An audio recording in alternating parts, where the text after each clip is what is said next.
Alistair Darling was trying to make the best of a bad job. I mean, let's face it, you're coming up to an election, you really want to have a lot of money to give away to the electorate. He had the worst possible hand you can imagine. So the economy shrank this year by something like 4.75%. That's the worst single year for the economy since the Second World War. The budget deficit this year is going to be nigh on 180 billion. That's the worst it's ever been in peacetime.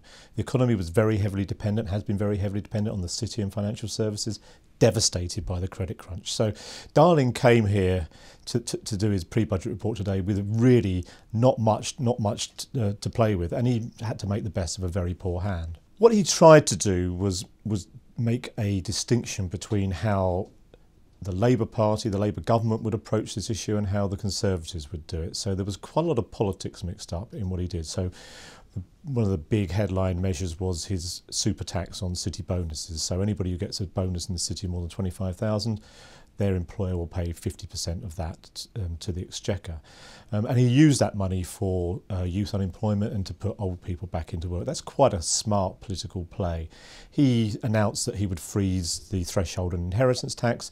The Conservatives have got quite a controversial policy of exempting all but the very rich from inheritance tax. That puts a lot of pressure on them to do likewise and to change their policy.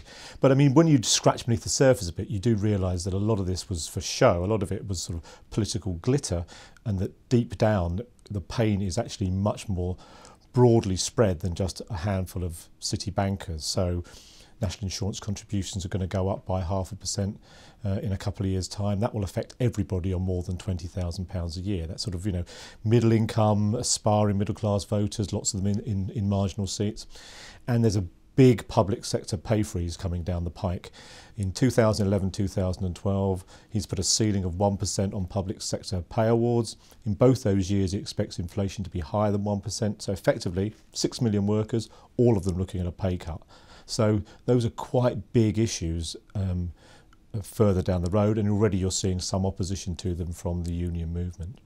He will hope that there's enough political meat there to actually narrow the gap between Labour and the Conservatives a bit more over the coming months and put the election back into play. This is not in itself a vote-winning package. It can hardly be such when you're planning to reduce a budget deficit by half in 4 years, and when you are imposing some big cuts in public spending and some quite sizable tax increases with the veiled threat of more to come. So it's hardly likely to be a package that's going to get people doing cartwheels in the street.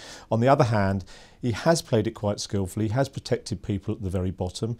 He has played to some of Labour's strengths and tried to make it as fair as he possibly can, and suggest that the pain here is being spread around a bit. So to that extent, he will try and distinguish that from the Conservative approach, which he will say is really just aimed at helping a bunch of people living in Notting Hill and a few of Cameron Osborne's mates. So it will depend how over the coming weeks and months this plays out. But I think it's done enough to keep the election a live issue. It was pretty well done. It was a sort of, it was definitely was an attempt to make bricks with very little straw. And he did okay. I mean, I have my doubts about quite a lot of it. I'm not sure that the economy is going to grow by 3.5% in 2011 and 2012. That seems to me to be a forecast for the birds, given the weakness of the UK economy. But he did enough to saying that we need to build up our high-tech industries and our green industries. He gave some sort of narrative there, which was, I want to protect the economy now until it's on its feet, and then I'm going to actually reduce the deficit, and I'm going to lay the foundations for long-term growth. Now, I think all of those things are kind of questionable, but he did enough to at least have a plausible narrative for the months ahead. And really what we're talking about here is keeping Labour in the game until May or June, and then it's a completely different ball game after the election, because then we're almost certain to see a Chancellor, blue or red, return to some of these issues with much greater pain thereafter.